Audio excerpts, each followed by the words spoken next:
All right, we are at 12:30. So I am going to get started with our introduction, get everybody familiar with the program and using Zoom, and then I'll turn it over to Janine. So thank you all so much for joining us this afternoon for our last installment of our Lunch and Learn virtual program series. And we are so happy to have both members and non-members of the MCHS here with us today. And for those of you who don't know us, we are a nonprofit historical membership society in Milwaukee. The mission of the MCHS is to recognize and preserve our local history. In promoting a greater appreciation of Milwaukee County's heritage, the Historical Society hopes to develop a better understanding of the issues and challenges facing Milwaukee County today. The MCHS Museum and Research Center is located on Dr. Martin Luther King Jr. Drive in downtown Milwaukee. And through this series, we hope to bring the MCHS to your home by diving into a variety of topics centered on Milwaukee history and culture. Today's program, Saving Your Family Treasures, with Janean Van Beckum, our MCHS Curator and Collections Manager. I am Olivia Hoff, and I am the MCHS Programs Manager, and I will be hosting this program. So before we get started, just a few reminders on using Zoom. Please keep your microphone muted. You can mute yourself by clicking the microphone button on the bottom left of your screen. There should be a red slash through the microphone. If you have a question, please write your question in the chat. When writing in the chat, please make sure to select everyone as the recipient. At the end of the program, we will have a question and answer session, and we'll try to get through as many questions as we can. But if there are follow-up questions, we'll provide Janine's email for you guys to send those questions to her. Also, this program is being recorded for MCHS community members and folks who aren't able to attend the program. So if you do not want your likeness to be recorded, please turn off your camera. For best viewing, please click the view button in the upper right-hand corner of your screen and select speaker view. And lastly, if you are having tech issues, please let us know in the chat. And with that, I'm going to introduce our speaker today. Janine received both a BA and a Bachelor of Science in Anthropology with a focus on archaeology and a certificate in museum studies from UW Milwaukee. She has worked in small and mid-sized local history museums for around 20 years, focusing on telling impactful stories using material culture. She's lived in Wisconsin her entire life and in the Milwaukee area since 1997. Her career has come full circle as her master's degree thesis focused on archaeology excavations completed in the 1970s at the Milwaukee County Historical Society's properties, the Jeremiah Curtin House. So with that, I am going to turn it over to Janine. Hello, okay, I'm going to attempt to share my screen here.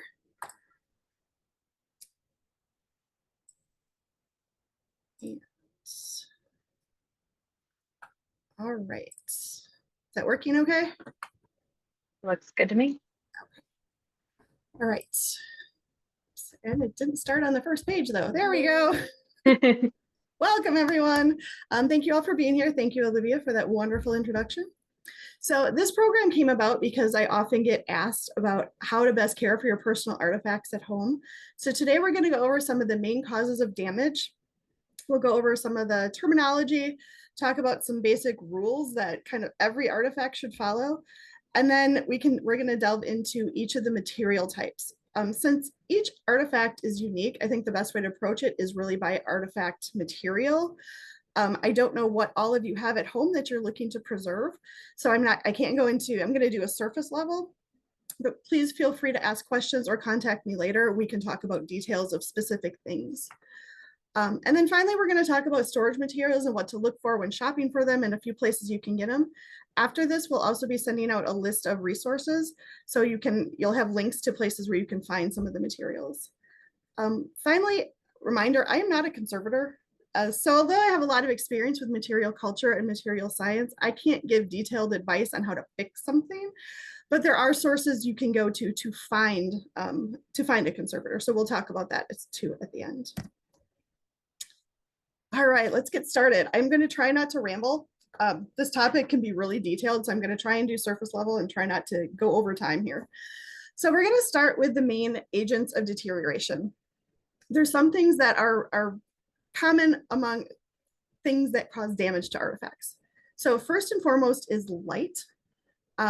Light causes damage even before you can see it's causing damage. UV radiation breaks down especially organic materials, on a molecular level. So even before you see that fading or you see something getting brittle, light is doing damage to it. Temperature and humidity. Again, temperature and humidity changes, especially rapid changes, cause molecular level damage to artifacts. High humidity, you can start having mold, you can have damage to plastics and varnishes, things like that with the higher humidity. Temperature is the same thing. Changes in temperature when you have multiple materials as part of one object, those changes will affect the different materials differently. So you might have, for example, paint on the outside of metal. The metal might expand and contract at a different rate than the paint, popping the pieces of paint off. So temperature, humidity, you want to keep things stable. Pests can be anything from rats to mice to birds. I've seen bird infestations, which is a little odd, but it happens. Bugs, things like that. Pollution and dust can be very damaging to artifacts, so we'll talk about that. Physical forces really covers bumps, drops, things that are really very preventable. So those are a little easier to deal with. And then acts of nature and theft and vandals, we're not going to really cover. Those are things that you would have to do personally to prevent them from happening, or take action before they happen in the case of acts of nature. So we're going to really focus on the top ones there. So as we go through this, I want you to remember that there is no way to preserve something forever. Everything we have will eventually deteriorate, no matter how well you care for it, whether it's 5 years or 5,000 years, depends on the material that the artifact is made from and how much has been done to mitigate those agents of deterioration. So we want to try and avoid them as much as possible, but really in some cases, there is nothing you can do and there's no way to stop it completely. And then there are a few basic rules we'll go over that apply to pretty much every material type. I want to briefly look at the chart here. This is one of my favorite charts. This is from a book that was put out by the Smithsonian Institute in 2005. So it's a little bit dated, but it's called Saving Stuff. And it was actually made for just the general public to be able to kind of curate and care for their own artifacts at home. So it's really basic, really kind of an overview of things you can do personally. So I love this chart because it's a really fast, easy way to understand what risks affect what type of materials really quickly. So for example, textiles, keep them out of the light. Obviously there's a skull and bones, that's bad. Keep them away from the light. Photos, again, keep them away from the light as much as you can. But the basic rules that apply to everything, keep the temperature stable. Number 2, keep it clean, but not too clean. Sometimes cleaning actually causes damage, which we'll go over as we go through the material types. Avoiding light, that is the biggest #1 thing you can do for pretty much any type of artifact, is just keep it out of direct UV light or put a filter on your windows or the frames, whatever you have to keep the UV off of it. You want to keep stuff dry, but not too dry because too dry can sometimes damage artifacts as well. And then handling and displaying with care. And it really is a balancing act between some of these things. And you do the best you can at home, right? We all do. Last thing I want to talk about before we kind of jump in is inherent vice. So inherent vice is deterioration that is completely unavoidable. There's nothing you can do to stop it. It's something that is part of the artifact itself. For example, the silk here. When silk is processed, at least in the past, when silk was processed, they used chemical salts in the processing. Those chemical salts have a chemical bond to the silk proteins. So there's no way to separate the two without destroying the object. But over time, there is a chemical reaction between the protein and those chemical salts, and it essentially shreds your silk without doing anything to it. It just does it naturally. There's no way to avoid it. Another example here are these celluloid hair combs. As celluloid and a lot of different plastics degrade, they give off acetic acid, which smells like vinegar. So this is called vinegar syndrome. And it causes damage, not just to the artifact itself. You can see they're crumbling and really falling apart. It discolors them, but it can cause damage to the surrounding materials if it's stored with something else. So you can kind of see on the backs of some of these hair combs, it looks like it's copper maybe, attachments. those are being damaged by that acetic acid as well. If you were to keep these in a box with other celluloid or even some other types of materials, it's actually a catching, vinegar syndrome is catching, and it will cause the other materials to degrade faster as well. If you were to put one of these in a baggie, all that acetic acid buildup is going to cause that comb in that bag by itself to degrade faster as well. So again, that's just the acetic acid in there is part of the manufacturing process. There's no way to stop it. There's nothing a conservator can do to mitigate this damage. There's no way to reverse it. There are a few things you can do to slow it down, but this is just one of those situations where you kind of have to take a picture, document it, and get rid of it generally. Oh, one more thing before we get into the materials.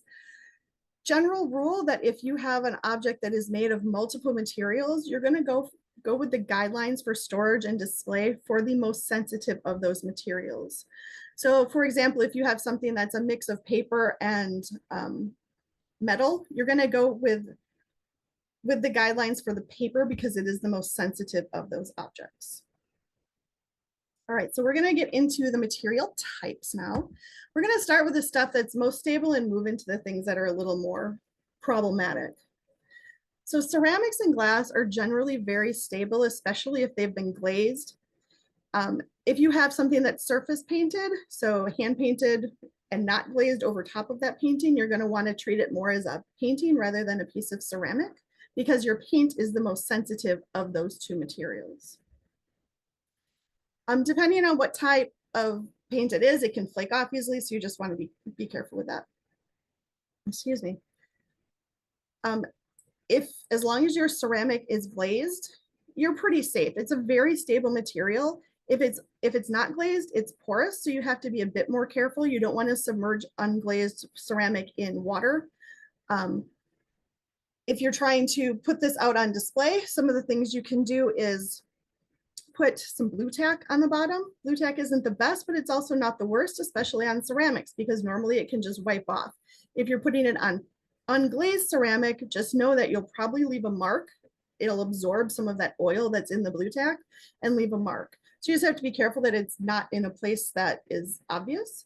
But blue tack, museum wax, they're not ideal, but if you're putting this out and you need more stability, like on a shelf, they are a good option. Cleaning ceramics and glass is pretty easy. You wipe it with a soft cloth. You can use mild soap and water, distilled water if you can, just because it has fewer minerals and won't build up on your piece as much. But don't use abrasive cleaners. Try not to submerge it. I actually prefer to use t-shirts, old t-shirts, rather than like microfiber cloths. Microfiber cloths are great and they're generally not abrasive, but even if you hold it in your hand, you can kind of feel it kind of catches on your fingers sometimes. If you have any loose pieces on any of your artifacts, if you're dusting a picture frame, that kind of thing, or if there's loose paint, it's going to catch on all of that and pull it off. So I just prefer to use soft cotton shirts when you can. There's a couple things I wanted to mention about ceramics and glass that are pretty common they look bad, but they're not necessarily a structural problem. Just if you have these in your possession. Ceramics, a lot of times you'll get something called crazing on the surface. You'll see a lot of little fine lines. They look like little cracks in the glaze. This actually usually occurs during the firing process because the ceramic and the glaze surface have different expansion and contraction rates during the heating and cooling process. And it causes all these little micro cracks. A lot of times you don't see this right away, but you'll see it as the piece gets older because those cracks pick up stains very easily. There's nothing structurally wrong with your piece. It's all safe, it's set. It's just, it may or may not be what you want it to look like, I guess. And then if you've ever picked up a piece of glass, old glass sometimes has like a sticky dust on it. I don't know how else to describe it, but it's kind of an oily stickiness. That is called crizzling, which is a great word. Crizzling is when the alkali starts leaching out of the glass. It's usually because there's a lack of stabilizers used in the glass during the manufacturing process. It's one of those inherent things, but it's not necessarily dangerous. Over a very, very long time, I mean hundreds of years, it will cause the glass to become a bit more brittle and a bit more fragile. but it takes a long time for glass to become that way from quisling. So this stuff is not necessarily dangerous to you. You can wipe it off, it'll come back. It's not particularly attractive, but it's not dangerous to people. Okay, next material we're going to talk about is metal. So metal, again, is relatively stable compared to some of the other materials, but certain metals, especially ones that tarnish like silver and copper, you're going to want to wear gloves for. This is one of those materials you want to avoid over cleaning, especially if you have a metal plate object, because every time you clean the metal, every time you take that layer of tarnish off, you're going to remove a layer of metal as well. Eventually, if it's plate, you'll be down to the base metal. Tarnish is actually protected. So if you're not using your piece all that often, if it's not out on display, tarnish isn't bad. It actually will, once things get tarnished, it won't go deeper than that surface level. So it's actually protecting it. Once you clean it off, that oxidation process happens again or begins right away. And you're gonna have to keep cleaning it regularly. So you wanna avoid over cleaning. A couple of things that you can reduce the tarnishing time is by avoiding moisture. Light can also hasten tarnish. It's not going to damage your artifact for the most part, but it can speed up the tarnishing process. You do want to avoid extreme temperature changes with metal because of the contraction expansion, especially if you have something painted like the beer can here or the Sangerfest metal, just because those different materials do contract and expand at different rates, and it's going to cause damage to to one of the layers eventually. A note about polishes. So commercial polishes are not good. They aren't good for you, they're not good for the environment, and they're really not good for the metal. They're really hard to get off completely, especially if you have all the little nooks and crannies of a really decorative metal piece. I usually tell people to use calcium carbonate. Calcium carbonate is basically powdered chalk. It's what you find in Rolaids and Tums. It's safe for you as long as you're not inhaling the powder. You mix it with a little bit of water and make a slurry, and it comes off a lot easier than polish, and it works great. If you leave regular commercial polish in just a tiny little spot that you can't get at very well, over time it will create pitting and eat through your metal. So calcium carbonate will do that to some extent too, but not nearly the extent of commercial polishes. So I really recommend buying some calcium carbonate if you have silver to clean or copper to clean. It's relatively inexpensive, and it really is a lot safer for you and for the artifact and for the environment. Everybody's just happier. All right, next we have wood. Wood is another one where, guess what, we avoid light. It seems to be a universal here. Wood will fade, the natural color or the stain, whichever the wood has, it will fade. You want to avoid moisture and very dry air with wood. So if you have something that's varnished, this varnish can become sticky if it gets too damp. Excuse me. You also have mold growth possibilities on wood with moist air. Very dry air causes the wood to become very brittle. Those individual fibers and cells in the wood will dry out and become very, very fragile over time. Also, if you have furniture in the wood, if you have it in dry air, the glue will dry out faster, and then your joints will become very wobbly. Another reason to keep your wood dry is to mitigate pest damage. So things like powder post beetles, carpenter ants, furniture beetles, which are all pretty common in Wisconsin, like moist environments. And the best way to prevent pests in any instance is to remove the environment that they like. So if there's a food source that they like, you want to remove it. In this case, the food source is the wood. You can't remove it because it's your artifact you're trying to keep. So in changing the environment so it's not so pleasant for them is the best way to do it. And that is really keeping it a little bit drier. Lastly, when moving furniture, especially, you want to be careful when lifting it, especially big pieces. You don't want to slide stuff across the floor if you can help it. Those furniture sliders are great because they help reduce the friction. But if you're moving it just across the floor and kind of dragging it, you're putting pressure on those joints that is going to cause damage.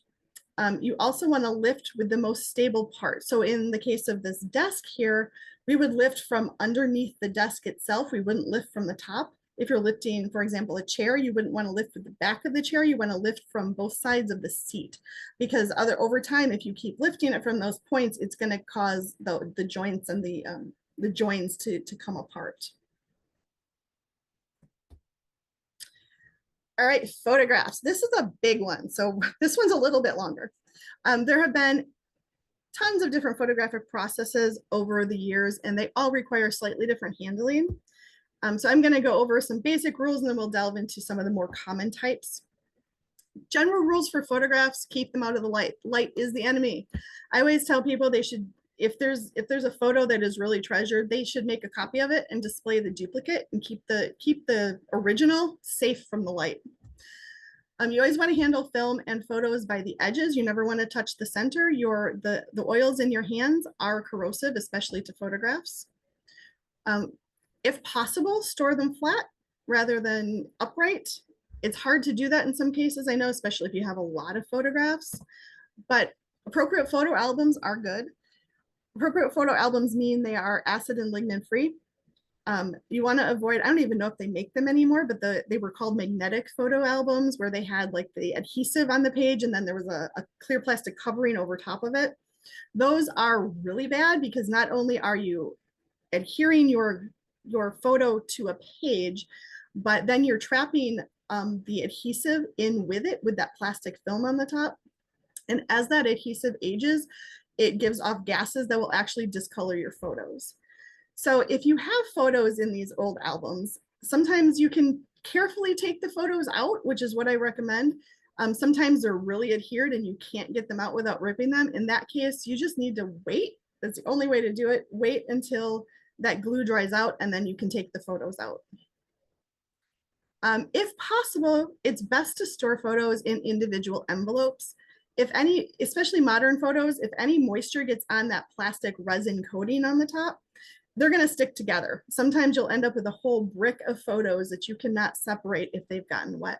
So if you store them in individual envelopes, that helps prevent that. And I know people have huge piles of photos around their house, and I know that's not always possible, but maybe try and do the ones that are the most important to you. Best materials for those envelopes are things like polypropylene and polyethylene, which is also known as Mylar. You can buy photo protective sheets. They come, Print File makes good ones. I would avoid the ones that are sold at, say, Office Max. They're the wrong material. And over time, that plastic, if you don't get the stuff, the polypropylene or the polyethylene, if you get like PVA or PVC plastics, they off-gas and cause discoloration again. I would also avoid glassine. Glassine's not used as much as it used to be. It's kind of an opaque wax paper kind of material. Stamp collectors used to use it a lot and still do. Glassine is acid-free and safe when you first get it, but after about 10 years, it starts to acidify as it breaks down. So you have to change that stuff out. So you'll still find glassine on museum supply websites, but you try and avoid it unless you're expecting to go back and change it. Also, please label your photos. Use a soft graphite pencil in the back or a micron pen. Sharpies fade faster than you would expect, and so do ballpoint pens. Micron pens, that's actually a name brand of pen. It uses a pigment ink, which does not fade.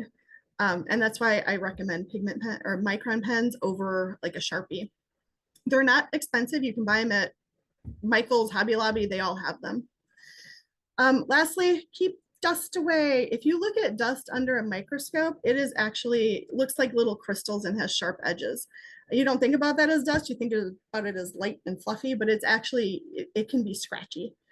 So if you have a large pile of dust on a photo, it's best to remove it with compressed air rather than wiping it off. If you have just a little bit, you can wipe it, just go gently and try not to like scrape it. All right, let's start in with our types of photographs. First off are our metal and glass prints. So daguerreotypes are some of the earliest forms of photographs that were commercially available. The emulsion layer, which is the layer that the photograph, it's a layer of chemicals that was painted on, and that's actually what the photo image is on and made from.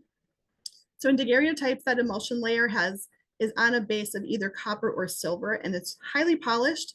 They usually look like mirrors. That's one way to identify them. They are also usually in a case of some sort. Because they're silver or copper plates in there, the best guidelines is to treat them as if you're treating silver or copper, because they will tarnish. Once daguerreotypes tarnish, they are extremely hard and extremely expensive to clean. If you can clean them at all, you have to have a specialized conservator do it. Otherwise, you're just going to end up wiping away your image. If they are cased and nice and tight, don't take them out of the case. Even this image here, you can see that it looks like there's a lot of dust inside the photo, on the inside of the glass. I would never take this apart. This has a nice little microclimate in there. It's happy. It's happy in its little world. As soon as you take this apart, it's going to expose it to moisture and air and different pollution than it's used to. And it's going to cause more damage than just having to deal with looking at some flakes of dust on the glass. Also, if you were to take these apart, they are extremely delicate. I have seen them where people have taken them apart to try and clean them, and there are fingerprints on it. Just barely touching it will leave a fingerprint. It's almost like a layer of silver dust. I don't know how else to describe it. That creates that image. So they're very delicate. So if they're cased, leave them alone. They're happy. Next up, we have tintypes. So tintypes were extremely popular around the Civil War.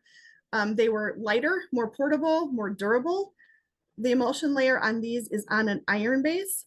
This woman is a tintype, but they aren't always cased. Sometimes they were put into paper envelopes, that kind of thing. They were much cheaper to make than daguerreotypes, so there's a lot more of them around. They are more durable. The emulsion layer is more like a paint almost, and it doesn't come off quite as easily, but they can chip, and they can flake off, and they can get scratched. And because it's on an iron base, as soon as you have a break in that layer of emulsion, they start to rust. So the big thing here is to try and protect that emulsion layer from getting those scratches. So if you're storing them, you want to make sure there's something between it and any other tintype that can scratch it, or any other material that can scratch it. Ambrotypes, we don't have an example here, but they're similar to daguerreotypes. Except the emulsion layer itself was a silver base rather than the plate, and it's done on glass, and it's actually a negative image rather than a positive image. So to be able to see it, the back was either covered with paper or varnish. Otherwise, you basically look through it. It's like holding up a film negative. These are also usually cased. You don't really want to take them apart if you don't have to. And the same guidelines apply as to daguerreotypes, because they are silver based, they can tarnish. Paper prints, there's lots of different types of paper prints, and these are more likely the ones that you have in your own collections. These, as well as the ones we just talked about, are very light sensitive. Excuse me, one second.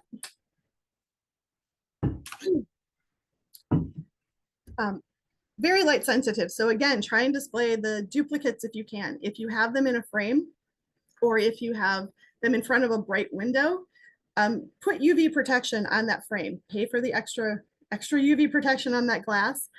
I mean, you can also go to like Menards or Home Depot and buy film that you can put on your windows relatively cheaply and relatively easily to do, it creates a UV protection over the glass. So the UV light isn't coming into your windows. So on all the paper ones, we want to use the same guidelines we already talked about. Keep them flat if possible, separate if possible, keep them cool, dry, and away from light. These are easier to put into those nice photo albums, as well as if you can get your hands on them. All right, how are we looking on time? We're good. Film, lots of, just like photographs, there's lots of different types of film. One of the earliest commercially available films was cellulose. Cellulose is very dangerous, and it was used until the 1950s.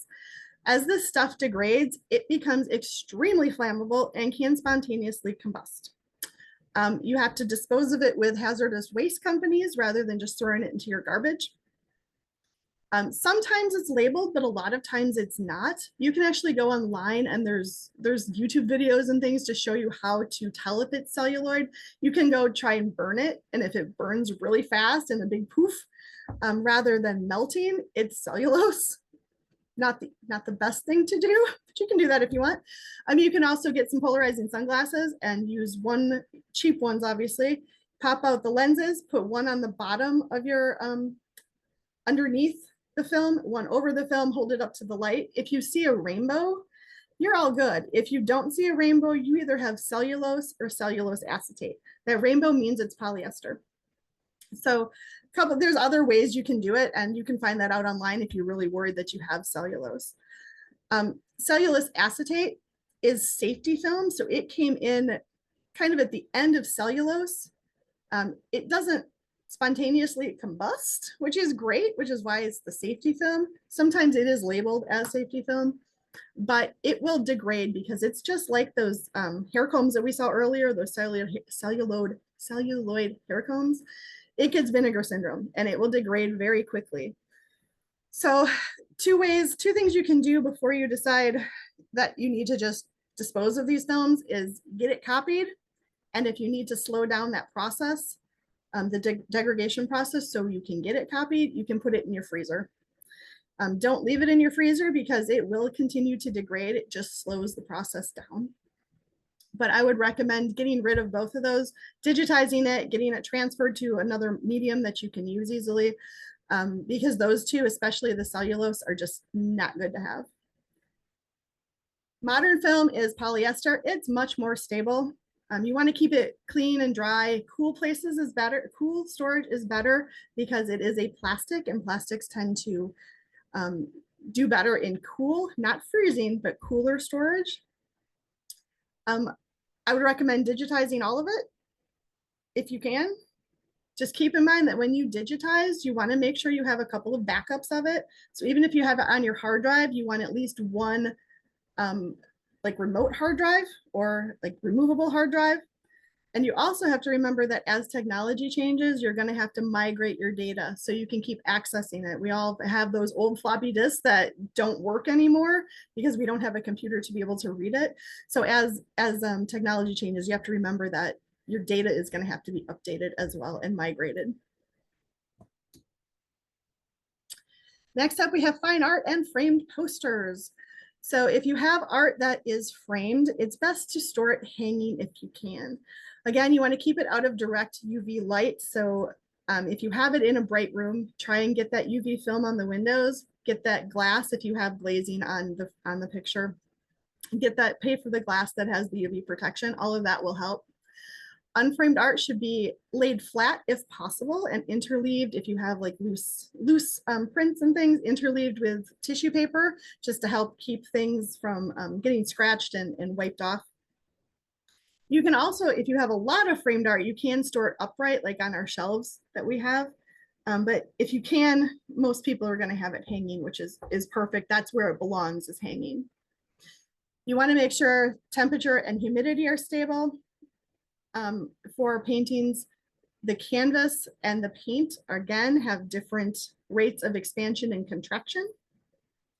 So you want to make sure the more stable you can keep it, the less big changes you have in that temperature and humidity, the more stability you will have in that adhesion between the paint and the canvas, and the less likely you're going to get flaking and damage and cracks and things like that. Paper can be an issue. Let's put it that way. It can be tricky. It's a big subject because the paper itself can have so many different chemical makeups, and then the ink applied to it can also have tons of different chemical makeups, right? So what we're going to do is avoid the light, especially with paper, because not only is it going to make whatever is on the paper fade, that UV is actually going to break down the fiber of the paper itself. So we want to avoid light, especially with that thinner paper. You want to avoid moisture and excessive dryness. Excessive dryness is going to cause it to be brittle. Moisture is going to cause it to maybe get wavy and ripply. It can also cause mold growth. Moisture is also going to attract those pests like silverfish that love to eat paper. And silverfish in particular are things I've seen a lot in Wisconsin in damage of books and letters and things like that. They love to eat the starch and they like damp environments. So dry environments are perfect for paper. Avoid temperature extremes. The temperature changes aren't as noticeable on paper unless it's more the humidity, but temperature changes can affect it. And especially with thinner papers like that onion skin paper and the stuff that was produced like between World War I and World War II, you get some really thin papers during rationing and during the Depression and everything. You want to be really careful with the handling. I always recommend, especially if it's something that you're going to be looking at a lot, like a family letter or a piece of artwork that you don't have framed, I recommend encapsulation. Encapsulation, this is an example. You can buy pre-made folders cut to size. If you have letters, you can use page protectors if you would like. Just make sure they're made of like polyethylene or polypropylene rather than the cheap Office Depot ones. The one time you don't want to encapsulate is if the surface of the paper or canvas, whatever you're putting in there, is friable, meaning it has a powdery surface. So if you have, say, a charcoal drawing, and if you barely touch it and it comes off on your hand, you get your finger turns black from the charcoal or the graphite, that means it's friable. Plastic has a static charge. So if you put your piece in between two pieces of plastic, that static is actually going to pull the charcoal, the graphite, the paint, whatever you have off of your painting or off of your piece. So you just want to be careful that whatever you have, it has a stable surface on it and that decoration's not going to be pulled off. I personally like to use Mylar. Also, that's its trademark name. It's also known as polyethylene. You can get these in pre-made folders, or if you have bigger pieces, you can get rolls of it and cut it to size. Just be careful when you are putting them together. So this is basically a sandwich. You've got the Mylar on the bottom, and then in this case, a piece of artwork, and then Mylar on the top. It's held together with tape around the edges. You want to use very specific tape. There is no such thing as an archival adhesive. Adhesives will always dry out, and as they dry out, a lot of them give off harmful gases. So this particular one, 3M 415, is a double-sided tape that is perfect for this type of application because it doesn't off-gas. Whatever you have in between those layers of plastic is going to be trapped in there with your artifact. And if it's giving off bad chemicals and bad gases causing discoloration, that's not great. So 3M 415 is the kind of the gold standard for even conservators use this kind of stuff for encapsulation. All right, next up we have textiles. So textiles is a big topic because there's so many different varieties of textiles. So brief overview. If you have something that is hanging like a dress or a shirt and it's not too heavy, you don't think it's going to cause damage if you hang it.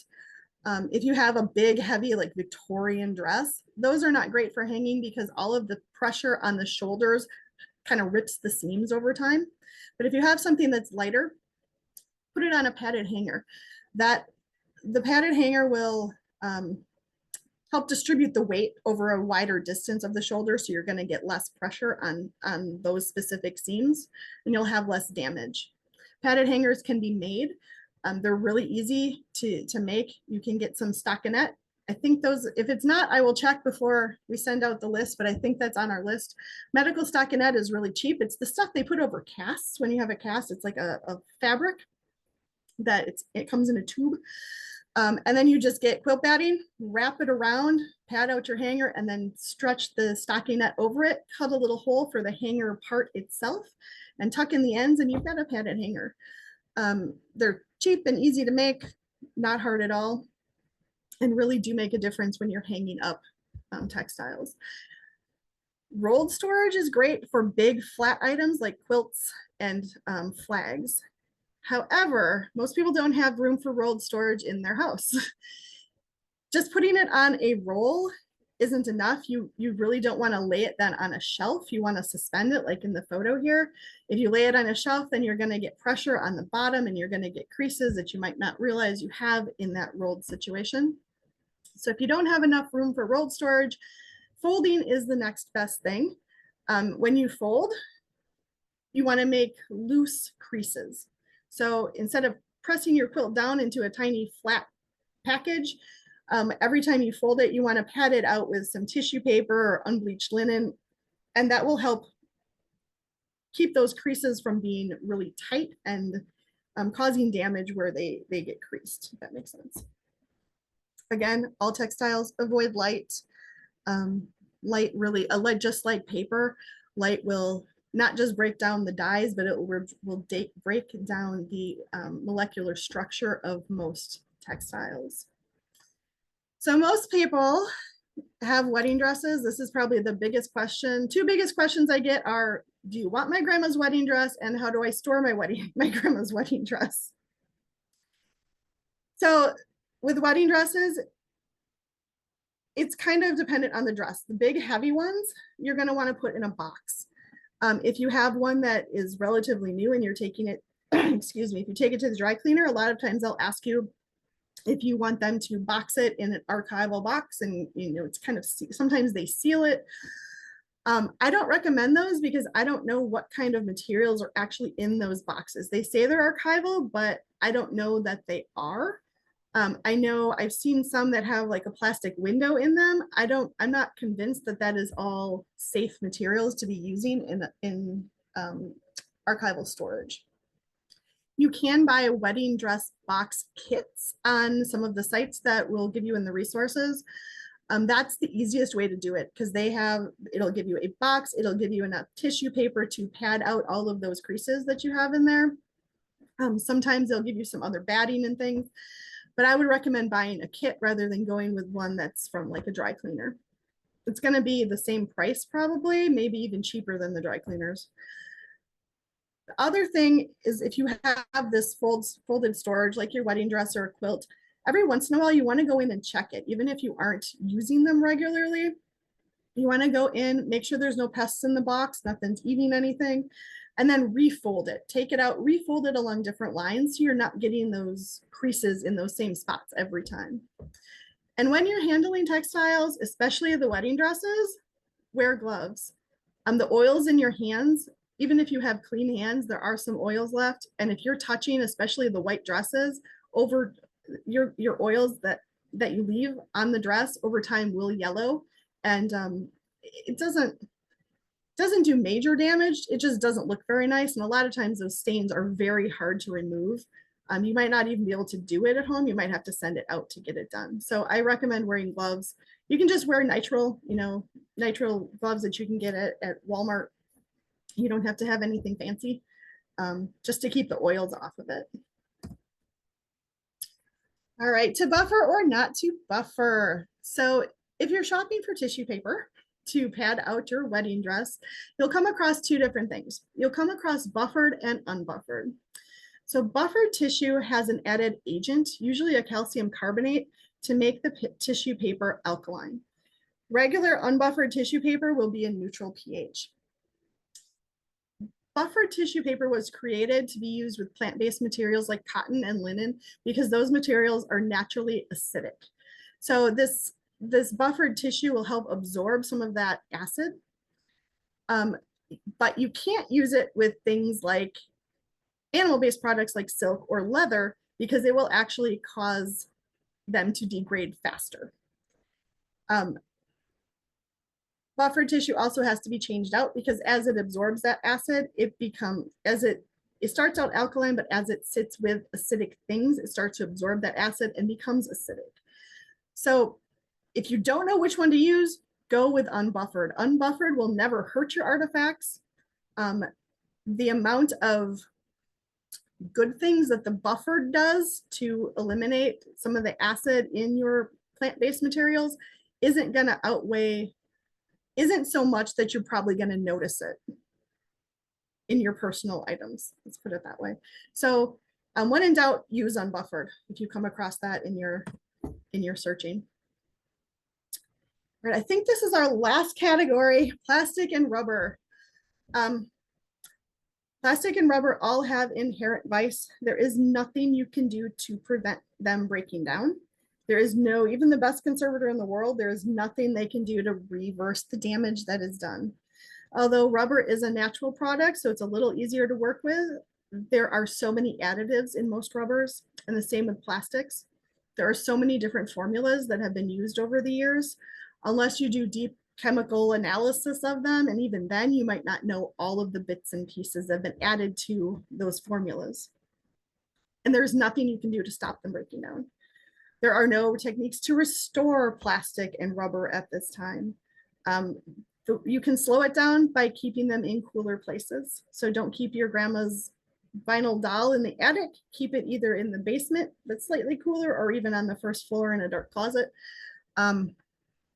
I don't have any advice for this other than keep it cool, because there isn't any, unfortunately.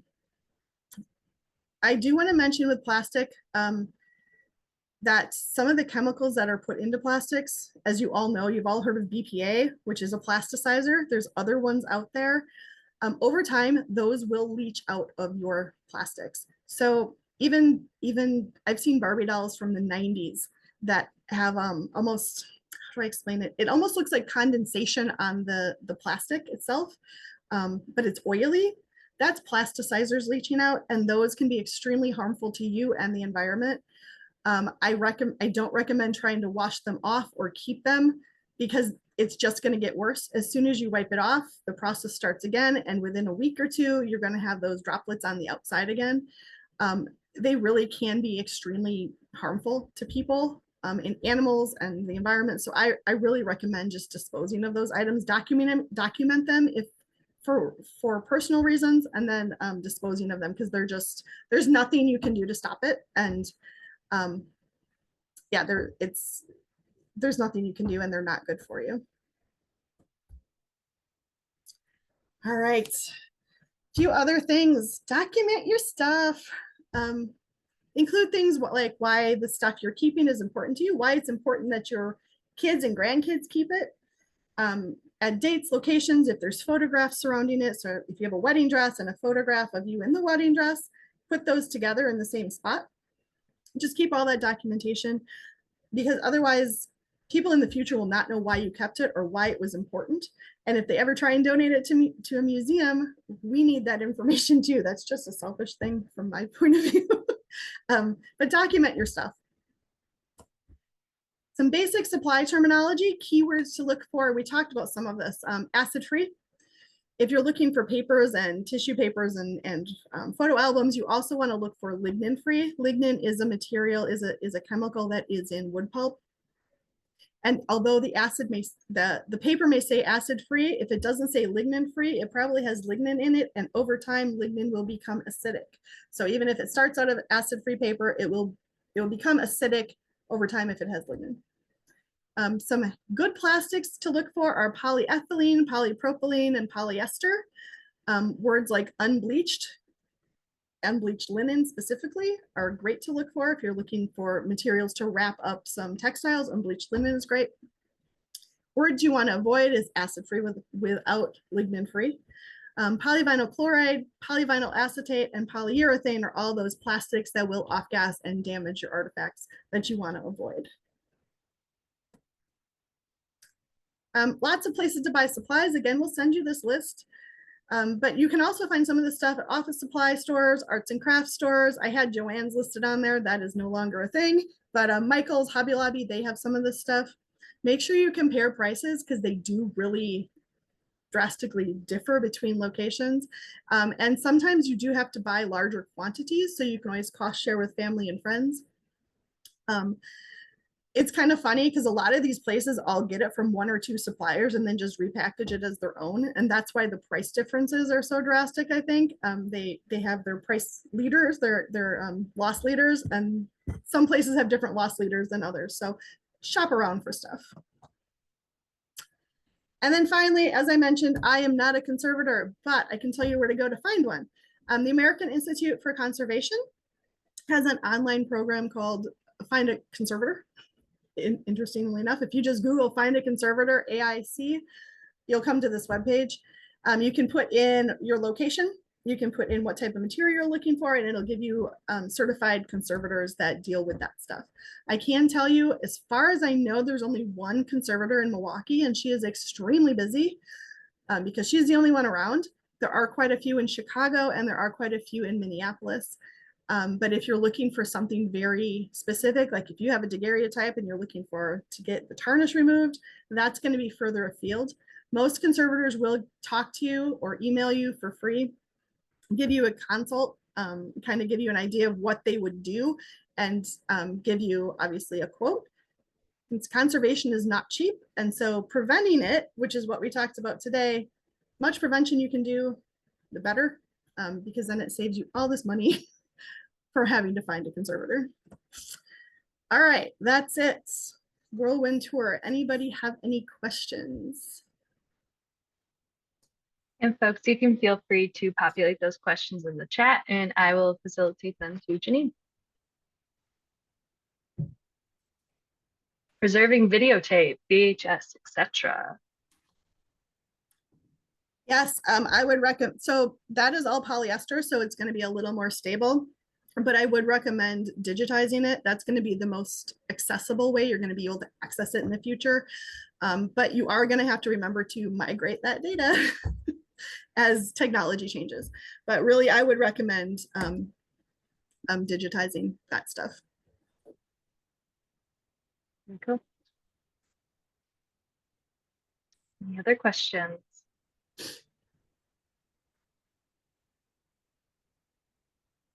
Once it's digitized, should they just toss the VHS tapes? That's up to you. I mean, it's not dangerous. It's not like cellulose that's gonna explode on you.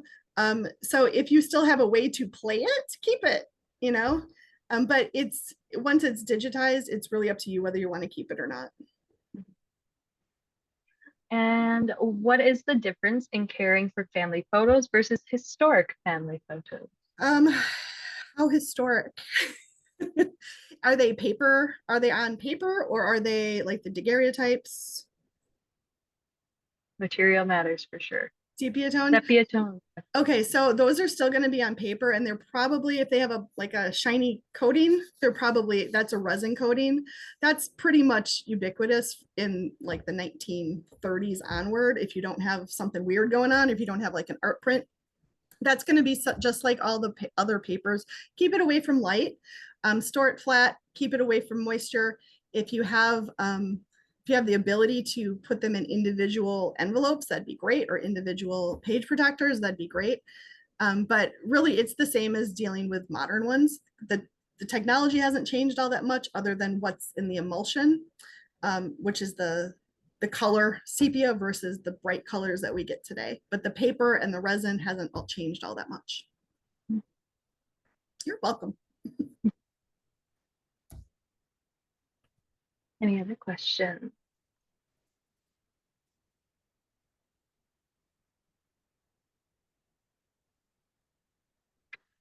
What about hand-painted family photos?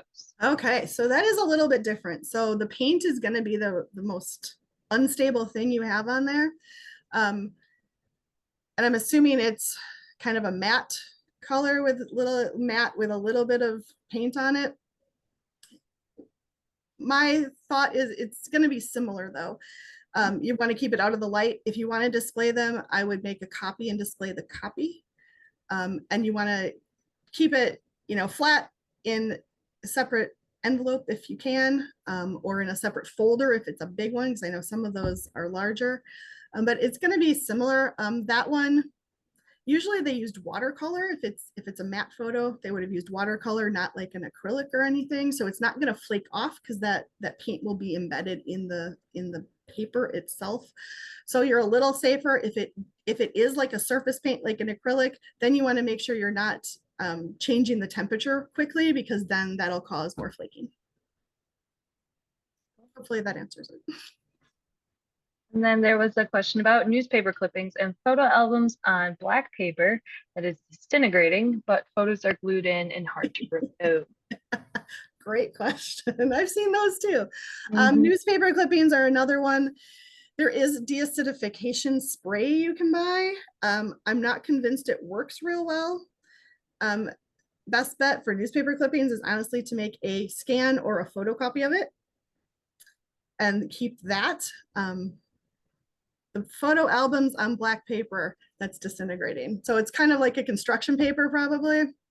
So if you can't get the photos off and they're double-sided, I would honestly recommend trying to encapsulate them. I don't know if this is a big album or like a regular like piece of paper, an 8x11. But you can buy different size photo page protectors. I'm assuming there's photos on both sides, so it's not like you can cut the photos out and off the paper. But I would recommend trying to find some sort of encapsulation method based on the size, if you can find a pre-made one or make your own with sheets of Mylar. That's probably your best bet for those. And then we have, let's see, where we are. So would you recommend with the hand-painted family photos that are from around the 70s, they're guessing, photocopying those? You can. It's going to be a one-time light on it. It's not going to be a long-term, light damage. So if you're just doing like one photocopy or one scan of it, you're going to be fine. Is PVA glue okay to use for new photo albums and stuff? PVA isn't horrible. It's not going to off-gas like some other glues, but it's not particularly long-term, shall we put it. It'll hold up for maybe 20, 30 years, but then it will start to dry out. But it is okay for like new albums and scrapbooks. It's okay. Great questions all around, everybody. We have a couple minutes left, so feel free to get your last questions in. Last call for questions. Slides, that's a good one. So slides are going to be a lot like a film. So again, don't touch them. I'm assuming a lot. I don't know if they're in like a plastic frame or if they're in a cardboard frame. You can buy slide sheets from like Print File to put the slides in. That's probably going to be your best chalkboard. Yeah, that's probably going to be your best bet, is to put them in. I think they're all 8.5 by 11 sheets, and then you can put them in a binder or however you want to store them. But those are usually pretty good. The Print File page protectors for slides. Oh. A lot of material out there. A lot of material you need help with. So it's definitely something that we could go on for all day. Find a new object, find new material. But to respect everybody's time, we're going to call the Q&A section.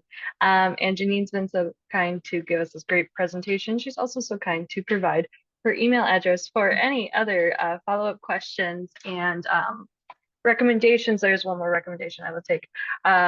Service you can recommend to convert slides into printed photos. I have to look up their name and make sure they're still in business. And then I can email Kathy that. Yeah.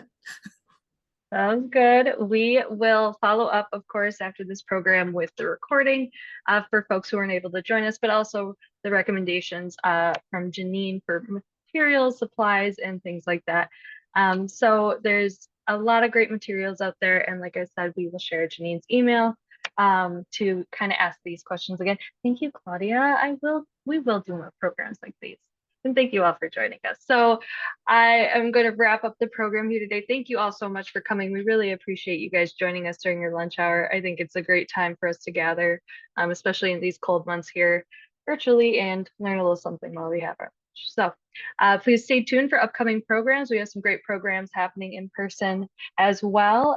Next week, we have our Milwaukee History Trivia Night at the MCHS. We typically head out to the community, but this month we are staying on site. So come join us. It's a free event, complimentary snacks and a cash bar, and tons of trivia questions for your heart's desire. We also have a great family day building bonanza coming up at the end of this month on the 30th. So you can bring your kiddos, another free event, play with some Legos, build some cool structures with Team MKE. So check out our website, social media to learn about all of our programs, and you can subscribe to our newsletter as well to get all updates and stay in the know with the MCHS. We are very thankful to Janine for giving us such a wonderful presentation. Truly chock full of knowledge, and it's a very interesting topic, especially for us museum nerds. So we enjoy really chatting with you guys about this. And if you're interested, there's tons of material out there to kind of learn more about it. So we would also like to hear from you guys. I have dropped a few links in the chat to let us know your feedback and sharing your opinions on our projects, our programs, and how we can make things better. It's just a 2 to 3 minute survey. We'd really appreciate if you fill it out. I'll also include that in the follow-up email, along with the handout materials from Janine. And if you would like to see more programs like this one, please consider supporting the Milwaukee County Historical Society. We recognize that Milwaukee history spans across diverse communities, ethnicities, and cultures, so we hope to continue to bring us all together through these programs. You can support us through membership, you can support us through donation. We are an independent nonprofit who's happy to be here supporting our community, and we need your help to do that. So again, with that, thank you guys so much, and thank you, Janine.